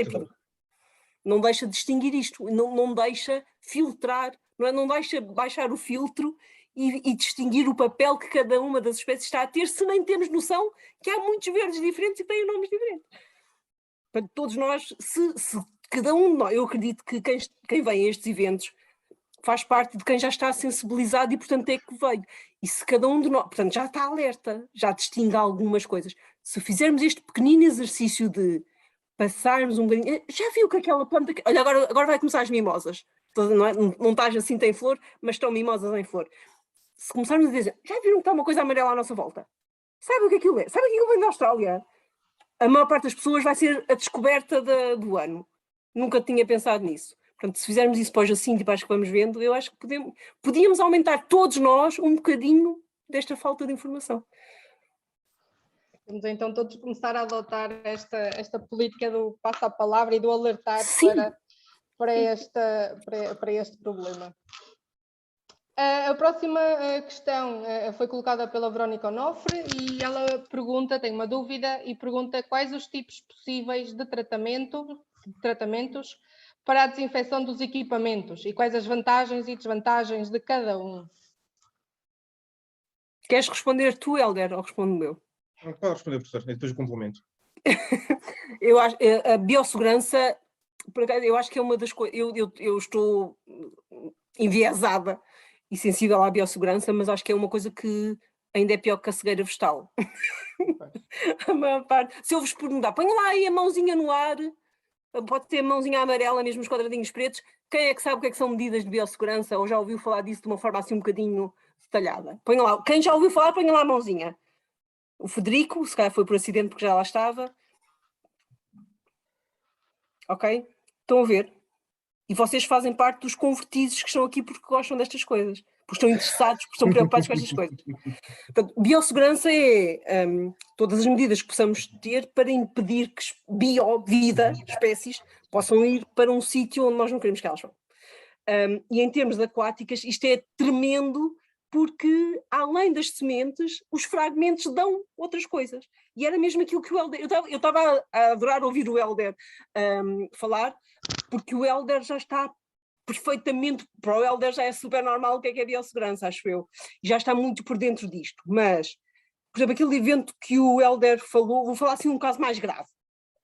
Aquele centro de alto rendimento em Montemor é muito desafiante, vou dizer assim, porque recebe canoas, os desportistas, todo o equipamento de todo o sítio do mundo. Então os procedimentos de biossegurança podem ser muito diversos, mas podem passar por... Há sítios, por exemplo, que têm tanques grandes com desinfetante, que pode ser simplesmente lexívia a diferentes concentrações, onde todas as canoas entram e antes de irem para o rio têm que passar por ali e secar bem. Mas também podem ser, às vezes em vez de ser desinfetantes químicos, podem ser altas temperaturas, e podem ser, por exemplo, coisas de água com pressão a altas temperaturas. Podem ser, há sítios que fazem nos próprios, estou a pensar em aquáticas, porque isto aqui é mais aquático, não é? Que têm, por exemplo, áreas de exclusão, por exemplo, todos não, selecionam-se pontos de acesso, só se deixa ter acesso ao rio naqueles pontos, e nesses pontos há áreas de exclusão, gaiolas de rede, se quiserem dizer assim, montadas, que têm que ser monitorizadas regularmente, mas que fazem uma área protegida, onde tudo o que tem que entrar no rio, primeiro está naquela área, é bem lavado, e depois é que é levado para outros sítios, e vice-versa, não é? E claro que tem que ser, essas redes têm que ter as malhas associadas aos tamanhos de fragmentos que existem, e que, por exemplo, em Montemor devia ser a malha mais pequenina de todas, porque têm as egérias e aquelas coisas todas, porque o Jacinto ainda assim é do menos mau, ele é muito mau porque tem uma área de distribuição assustadora, mas as outras espécies que estão ali em Montemor, fragmentos abaixo de 1 centímetro, dão uma planta nova, pelo menos o Jacinto isso não faz. E portanto podem ser desde os químicos, lexívas e companhias, podem ser as temperaturas, altas temperaturas, podem ser a pressão, a água de pressão, pode ser utilizadores conscientes, que é a primeira abordagem para tudo. Muita publicidade, muita awareness sobre isto, muita informação sobre isto, e cada pessoa ter noção de, não, espera, se eu estou a sair daqui, se eu vou entrar aqui, eu tenho que limpar pode ser uma esponja, um pano para limpar as coisas vivas que vejo agarrado ao meu barco, ou aos meus sapatos, ou à minha cana de pesca, ou à minha roçadora, ok? Mas é a noção de tudo isso são procedimentos de biossegurança. Pois dependendo das espécies que há risco de entrar, isto funciona para as plantas, para os animais, para tudo o que é vivo. Às vezes há coisas mais exigentes, não é? Mas o básico é isto. O básico é o cuidado, é a limpeza, que pode ser super simples, com escovas, com panos, e há todos esses outros procedimentos que se podem fazer. Não sei se o Hélder já foi, nós já tentamos instituir várias coisas de biossegurança na zona do Baixo Mondego, não foi, Hélder? Exatamente, nós neste momento estou com grande esforço de volta da minha área do desporto e a tentar controlar esta questão com certo alto rendimento. Este ano, em princípio, ainda não tenho nada agendado, mas para o próximo campeonato, para além do Covid, já temos a experiência da desinfecção Covid, vou desinfetar barcos. Exatamente. E podem ser, por exemplo, no Alqueva, eu acho que eles montaram uma estação de biossegurança, que é um tanque gigante por onde passam todos os equipamentos com dentro de água. E que foi construído nessa lógica. O Hélder parece estar a brincar, mas estava a sério. Sim, eu sei, estou sempre a lembrar porque na canoagem eu tenho um K9, está a imaginar um K9 que leva 9 pessoas, o barquito. Mas às vezes podem ser coisas tão simples como Sim. Garantir que tudo o que entra dentro da água esteve uma semana a secar. Só isso já diminui muito, não impede todas as espécies, mas a secagem para muitas plantas aquáticas já reduz muito a hipótese de estarem por páculos viáveis. Mas depois pode-se ir para graus mais exigentes. E deve-se ir sempre. Só a questão da verificação do lemezinho e da questão do interior do pedal, porque é onde são aquelas superfícies onde é mais aderente, porque na Pro ou naquele nosso programa, mas só verificando essa questão do leme e daquilo já era bastante, eles fazíamos só esse controle visual já de primeira fase. E depois avançamos já para a outra. Depende muito também do tipo de equipamento, por exemplo, a anfíbia, aquela ceifeira. Sim, a ceifeira. É um desafio assustador, porque tem lagartas e buraquinhos e ferramentas em todo lado. E, portanto, também consoante o tipo de equipamento que tem acesso ao corpo d'água, também os procedimentos vão se complexando um pouco mais, porque é mais difícil de detectar os fragmentos. E há áreas e áreas, ok? Uma coisa é pensarmos, é uma área onde não entra muita gente de outros sítios, as espécies que cá estão é preciso fragmentos maior. Outra coisa é, por exemplo, Montemor nós brincamos, não é? Mas Montemor, aquela ligação ao mundo por causa da pista, é mesmo, aliás, está comprovado, não é? Quase tudo o que entra no Baixo Mondego, o primeiro sítio onde é detectado é Montemor. E às vezes são coisas mesmo daquelas más muito difíceis de controlar. E aí depois a biossegurança vai somando vários, não é? Porque às vezes adicionar mais uma coisa, claro que para quem tem que fazer é horripilante, mas ajuda a diminuir a hipótese de entrar. Aquela última não entra em compostagem com o Jacinto, e ainda continua verde. A Ludvígia, vocês viram uma fotografia que eu mandei da Ludvígia? Eu falei só dela no primeiro slide, mas essa planta, o grande problema é que ela tanto vai em água como na terra. Logo isso, o que se fizer num meio ou no outro, deixa escapar ao lado. E depois os fragmentos pequeninos dão. E as sementes são levadas pelas aves. É uma, que é a Ludvígia, eu acho que é Ploides aí, mas na Figueira há grande e fora. Portanto, a questão é, se não se conseguirem travar agora, certo. Eu quase que digo isto entre parênteses, mas ao menos que lá estejam assim, porque se estiver a Ludvígia, vai ser o caos. É muito mais difícil de gerir. Ao menos o Jacinto é grande e os fragmentos são grandes. Grandes eu estou a falar em comparação com o outro. Temos aqui uma discussão que tem pano para mangas. Como já estamos aqui a ultrapassar um bocadinho o nosso tempo, eu pedia-vos para as próximas questões uma resposta mais breve possível. O Alberto Mirra pergunta se não há uma técnica de captura dos jacintos com redes à superfície. Há uma estrutura mecânica que é tipo sem fim, que possa ser montado numa zona mais estreita e ter tipo um funil com sem fim que o consiga remover. uma estrutura que estamos a tentar equacionar, estamos a tentar desenvolver um protótipozinho para tentar colocar uma coisa permanente num curso de água em que vá permitindo a remoção dele automática, sempre que passe naquela zona, ele será colocado na borda, na margem. Porque depois as redes é complicado porque a densidade e o peso é tão grande que qualquer rede ou cabo, e mesmo já conter as barreiras de contenção já é complicado com uma situação armada, quanto mais uma rede não é muito viável. Mas as barreiras dão uma ajuda fantástica, não é? Sim. De contenção. De contenção, sim. A próxima pergunta que temos é se não será possível fazer composto, compostagem, com este tipo de invasora e posteriormente vender a um custo equitativo, se assim for possível, para minimizar os custos de recolha mecânica, tratamento, etc. E permitam-me a mim começar por dizer aqui alguma coisa, porque isto é exatamente aquilo que nós estamos a tentar estudar no âmbito do projeto Biocomp 2.0.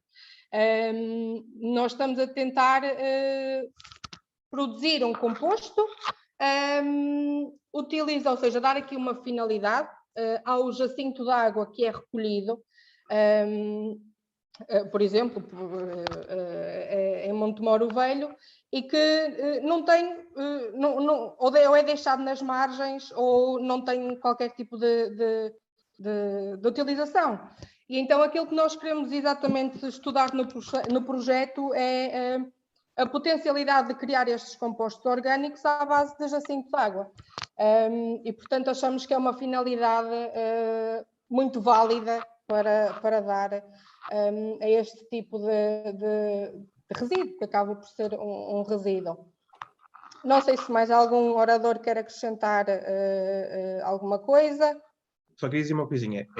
Para mim era fundamental porque nós neste momento estamos com uma carência de matéria orgânica tão grande na área agrícola intensiva, e em vez de estarmos a aumentar a produção química, estarmos a incorporar matéria orgânica em terrenos de aluvião, acho que era fundamental. Eu estou ansioso que isto esteja concluído, que faço logo a minha montagem. E nós também esperamos que chegar ao final do projeto e ter um composto que possa realmente ser utilizado Exatamente. depois nos solos. Eu posso só dizer uma coisa o mais breve que eu conseguir. Nesta questão da utilização, isto põe-se com o jacinto e põe-se com várias outras invasoras, não é? Eu acho que há um risco associado que temos que estar muito conscientes dele para o combater, que é quando nós nos preparamos para valorizar uma espécie, porque isso é valorizar uma espécie, temos uma população tão mal informada, como já espero que toda a gente tenha percebido. Há um risco que tem que ser combatido através do aumento da informação, de algumas populações se tornarem, por um lado, dependentes dessa mais-valia e depois não vão combater o jacinto, porque o jacinto é quem lhes dá o rendimento ao fim do mês a vender como composto. Portanto, tem que se combater isso, e tem que se combater para não haver o chique esperto, não é? Nós somos o povo da chique espertice, daquele que vai, agora deixa-me levar jacinto aqui para o meu canal de rega, porque já que ele dá dinheiro, eu ponho aqui mais perto e otimizo aqui a cadeia que tenho que fazer e passo a conseguir ter composto de jacinto sem ter que ter o custo de deslocação, não é? Portanto, temos que ter todo este cuidado de aumentar a informação e estabelecer às vezes procedimentos que impeçam esse tipo de efeito nefasto da valorização, de quererem aproveitar, otimizar a valorização que a espécie tem. Portanto, eu acho que se deve fazer isso, valorizar, mas tendo isto por base para podermos trabalhar em impedir o efeito negativo da valorização. Porque a questão da dependência, por exemplo, nós se calhar consideramos que estamos muito afastados do terceiro mundo, mas é uma das coisas muito reais, com o jacinto, por exemplo, que é algumas populações tornaram-se dependentes do rendimento que vinha da valorização do jacinto e depois conseguir retirá-lo da equação. Ou seja, tem que estar lá muito claro que o objetivo no fim é não ter jacinto, desculpem lá, isto não pode ser esquecido por ninguém. Se o conseguirmos valorizar entretanto, tudo bem, Mas o nosso objetivo continua a ser não ter jacinto, não queremos criar jacinto para ter composto no futuro. Claro que não, o objetivo não é a produção de jacinto, é a valorização dessa espécie que já existe e que, pronto, precisamos de valorizar, uma vez que ela também tem na sua constituição nutrientes e vários elementos que podem ser aproveitados para a agricultura. Eu reparei há bocadinho que o Frederico da Silva tinha a mão no ar, eu peço desculpa, mas se o Frederico quiser ainda colocar a sua questão, gostaríamos de ouvir. Boa tarde. Eu venho de outra ótica, utilizador de canoagem e com alguma experiência também lá no Centro de Rendimento e principalmente naquele parte do leito velho que é do mais danificado pelo jacinto. Eu venho aqui também esclarecer algumas coisas que fui ouvindo, por exemplo, na questão do problema dos barcos levarem, é verdade, mas há um cuidado dos atletas, não só pelo rendimento, ter os barcos o mais limpo possível, de forma a deslizar e não ter sujidade, ou seja, já é esse cuidado e normalmente antes das provas, já mesmo a nível de provas regionais, o fazem, na maioria de todas as localidades. No caso do internacional ainda é mais grave, porque eles lá têm aqueles produtos para polir, para essas coisas todas, e então normalmente é feito. Tanto na minha experiência de utilizador do Rio já dos anos 90, o que acontece? O que eu vejo é que normalmente as plantas que vêm parar aqui muitas vezes já estão em Coimbra primeiro e não começam pelo CAR. Portanto, se formos a ver e se tivermos esse cuidado, a maioria que estão a aparecer, por exemplo, agora no CAR, já tiveram em Coimbra primeiro. E eu também tenho a experiência dos dois, porque eu estive em Coimbra também como remador durante 5 anos, enquanto lá estive, e continuo a visitar o local, e muitas vezes vejo-as lá primeiro do que as vejo aqui. Da mesma forma que mal chegou o jacinto, eu conheço o jacinto, porque conheço os meus colegas da patente de Fermenteles, e quando ele chegou, eu tive o cuidado de avisar que vem aí uma coisa grave. Mas atenção, ver o jacinto, já havia outra, o jacinto já veio retirar, e antes dessa outra, já havia a erva pinheirinha, que devido às condições do rio tinha, também já era invasora pelas essas razões. Eu tenho aqui várias questões, como utilizador, que foi, porque é que também não se analisa a qualidade da água, de forma a verificar, se calhar, esta agricultura também está a ser muito prejudicial para a água. Temos os dados e a evolução dos dados, dos nitratos e disso tudo, e se calhar estas ervas vêm por alguma razão, porque estamos a criar as condições ideais para elas se nascerem, não é? E o que acontece? O jacinto foi retirado de certa forma e gastou-se, como o Helder disse, $500 000, mas depois quando o rio estava limpo, não houve digamos 100 mil, se calhar um quarto, um quinto daquele valor, para ter ali 2 pessoas e manter aquele canal limpo. Depois há outra coisa que também se falou, mas ainda não se conseguiu, que é pôr a comunidade a trabalhar, porque isto também pertence à comunidade.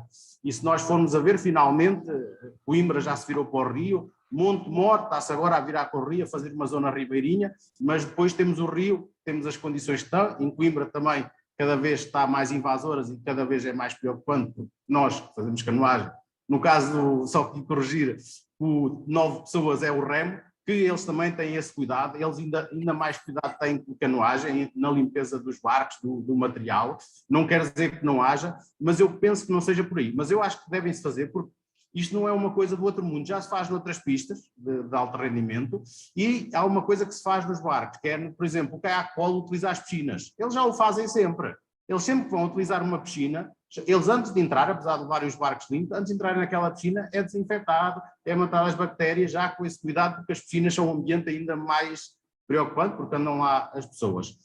Depois, outra coisa que eu vejo é o motivo de ter as barreiras, mas isso são perguntas minhas que às vezes tenho dúvidas e também pesquisei muito sobre isto.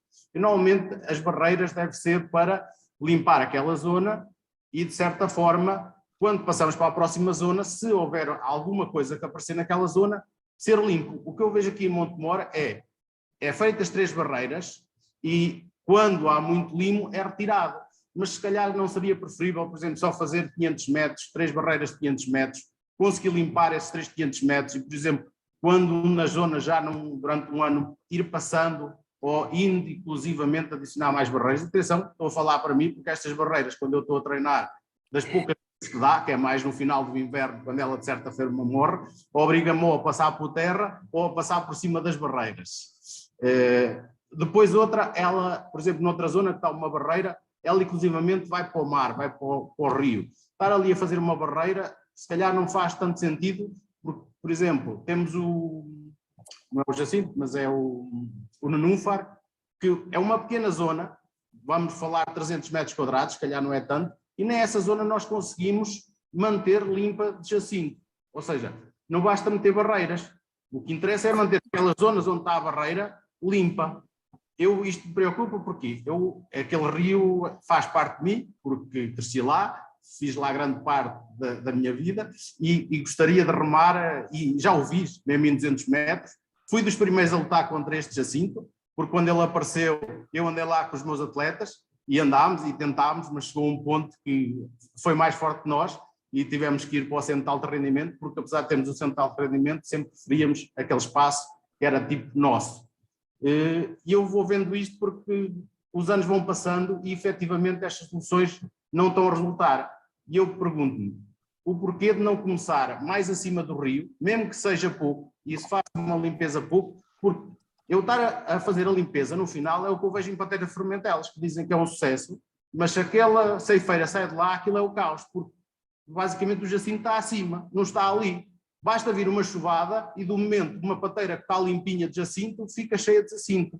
E aqui em Montemora, se calhar estamos a ir pelo mesmo, se calhar temos que começar mais acima, onde ainda não existe e começa a haver, e vir daí para baixo. E aí ir metendo barreiras para impedir que ela suba para cima. Isto, eu tinha aqui muitas mais perguntas. Frederico, pedi-lhe para concluir. Vou só dar mais um exemplo também, um bocadinho na ótica do Hélder deu. Por exemplo, nós temos aqui uma pastelaria, que, como vocês de certeza conhecem, ali na zona de Tentugal. Basicamente, agora havia 2, 3 grandes, agora há uma outra terceira grande, em que se calhar só se calhar há 6 meses atrás é que essa pastelaria tirou o jacinto de um laguinho que lá tem. Ou seja, já desde que ela abriu, tem lá o jacinto. E apesar de serem chamados a atenção, eles mantiveram lá o jacinto. É só para a gente ver que é difícil. E só um pormenor, pelo menos nesta parte do Rio Velho, eu quando vi o jacinto aparecer a primeira vez, foi simples. Foi nas cheias de 2016. Ou seja, possivelmente ele existia aí em algum lago de alguém, em alguma zona de alguém, e foi parar. E atenção, eu falo naquela parte do Rio Velho, porque eu treino lá todos os dias e vi claramente os bolos a aparecer a seguir às cheias de 2016. Em 2017 foi quando ele já começou a fechar, e pronto, o resto já vocês sabem e conhecem bem. Agora eu tenho outra questão, é quando tirarmos o jacinto, se conseguirmos tirar o jacinto, já vem outra, e terá que estamos preparados para essas outras que vêm, porque o rio está completamente baixo, não tem água a circular. A água pouca que vem do centro de alto rendimento, que é uma água estagnada e parada, que também não é de melhores condições, ou seja, o resto da água que vai dar ali, muito é também dos campos do Mondego e da agricultura. Ou seja, nós não vejo isto com bons olhos, porque aquela qualidade da água deve ser péssima. E nós nunca temos dados sobre isso. Por isso é que eu gostaria da parte científica analisar mais esta situação, se calhar trabalhar mais, só que eu vejo muito dinheiro gasto, mas depois os frutos é que estamos na mesma. Eu gostaria, e agradeço o esforço de todos, mas se calhar não teremos a gastar dinheiro em muitas vezes para o ver, ou seja, estamos a fazer trabalho, mas é um trabalho que depois não tem continuação. Eu podia estar aqui a falar, mas Obrigada, Frederico. E agradeço a luta de todos, porque isto, acho que estamos aqui muitos, mas devia ser muitos mais, e enquanto não houver também a própria comunidade, porque, por exemplo, naquelas imagens do outro professor, que é o Sr. João Castro, quando ele, o que acontece? Apesar do jacinto não aparecer nas imagens, a verdade é que ele já está depositado naquelas margens todas, por isso é que de um mês para o outro, de repente, ele já lá está no meio, porquê? É quando ele consegue fechar uma zona, depois começa aí a expandir. Mas ele, antes de aparecer nas imagens do satélite, ele já está pelas margens todas. E eu digo, será que muitas pessoas por ali a pé não conseguiam retirar a maior parte? Porque o rio, quando está baixo, nós temos acesso a pé, nem precisa de barco. Porque ali os barcos, aquilo rio é tão baixo, qualquer barco com hélice fica sem hélice, que é um instante. Ou seja, ali acaba por ser uma remoção, ou através de barcos a remos, ou talvez aqueles com vento de vinhas, ou um overcraft, ou qualquer coisa assim. Porque ali as hélices vão deixar de funcionar. Agora é aquela questão, o rio não tem que ser afundado, não tem que haver mais água. Há muitas questões. Obrigada, Frederico, E peço desculpa. pela sua questão e comentários e observações. Engenheiro Helder, não sei se quer acrescentar ou dar uma resposta breve ao que o Frederico disse, Certo? para podermos avançar. Certo. A questão das barreiras é de contenção. E a questão do que eu estou a dizer, de ter conseguido arranjar 2 elementos para estar a trabalhar especificamente nesta matéria, é o fundamental para essa ampliação. Basicamente, os recursos humanos têm que ser afetos a esta intervenção constante e permanente, o que significa que temos de estar quase 24 sobre 24 horas em água. E como o Frederico sabe, e ele trabalha no mesmo sítio que eu, os recursos humanos não são o que abundam neste tipo de instituições, como é óbvio. Pronto, vamos aqui passar então para terminarmos aqui no nosso webinar, que já vai assim um bocadinho fora de horas. A professora Ana Geraldes faz uma pergunta, eu penso que a professora Hélia Marchante já respondeu, que creio que o engenheiro Helder falou numa nova invasora que apareceu recentemente e que pode ser pior do que o Jacinto. Qual é ela? Professora Hélia, pode só... Eu tinha respondido há bocadinho, é a do IG Peploides. Uma delas, mas há mais. Uma delas. Sim. E a nossa última questão vem do Miguel Afonso e que diz que a elevada carga de nutrientes presente nas massas de água, resultante da atividade pecuária, das indústrias e de esgoto não tratado, promove o crescimento exponencial do Jacinto. Como poderemos evitar ou mitigar que estes atos ocorram de forma a evitar o desenvolvimento descontrolado da planta?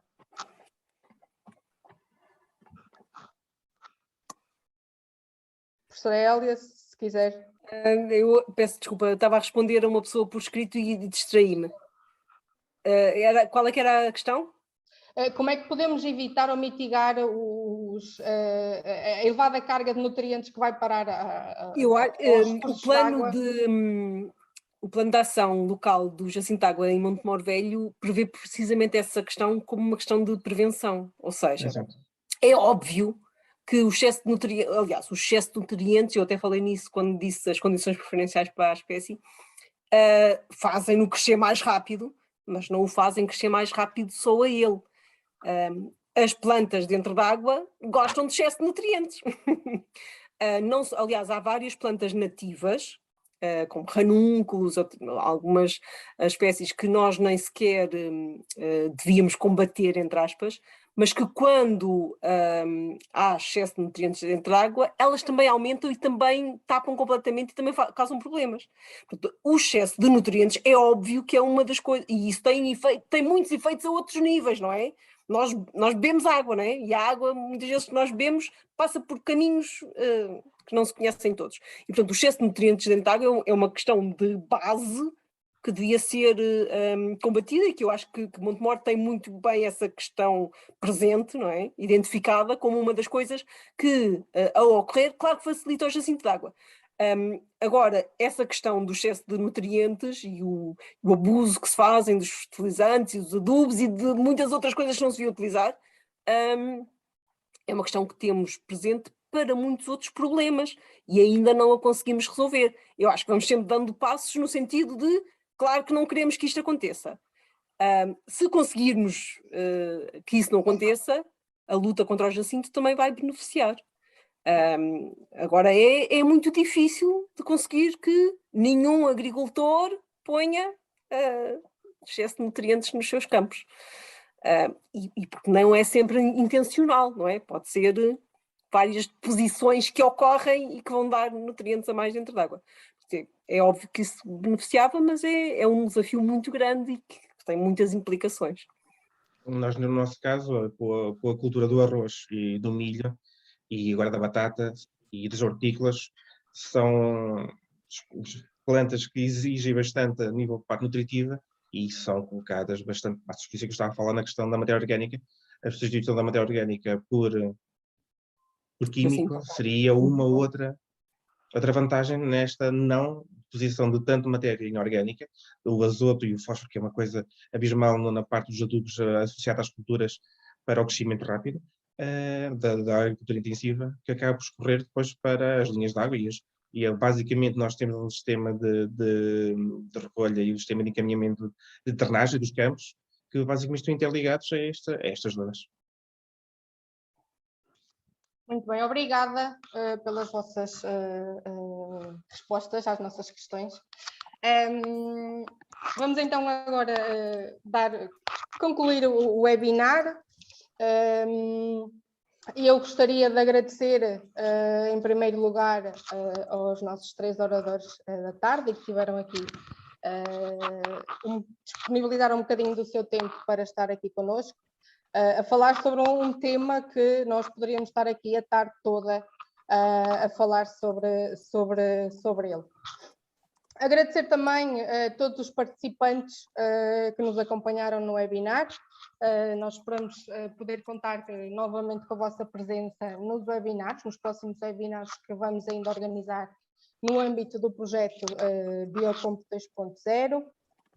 E, por fim, dar-vos a informação que a gravação do webinar e as apresentações que foram feitas pela professora Hélia, pelo engenheiro Hélder Araújo e pelo professor João Paulo Castro, irão ser disponibilizadas futuramente na própria plataforma do projeto Biocomp 2.0. Para além deste material, será depois também divulgado informações do projeto e os próprios resultados. E também este material vai ser disponibilizado na plataforma ProBiomadeira.